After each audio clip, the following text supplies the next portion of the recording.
অন্যকে দোষারোপ করার আগে নিজের দিকে তাকিয়ে দেখুন। অন্যকে মেলাইন করার আগে নিজে কি করছেন, কতটা ঠিক করছেন একবার ভাবুন।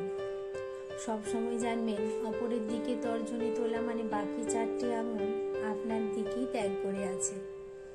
যা আপনার কাছে ভুল তা অন্যের কাছে ঠিক হতে পারে, আবার আপনার কাছে যেটা ন্যায়সঙ্গত তা বাকি পৃথিবীর কাছে চূড়ান্ত অন্যায় হতে পারে।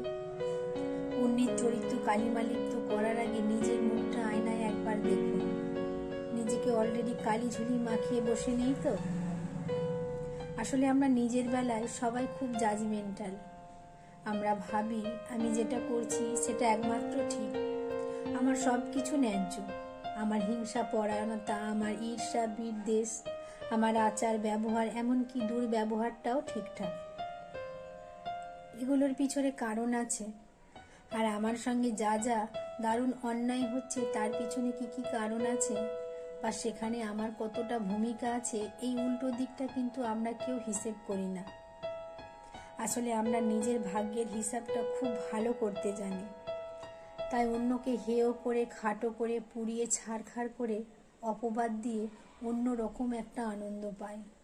মনে মনে ভাবি, কেমন শেষ হাসিটা তো আমিই হাসলাম।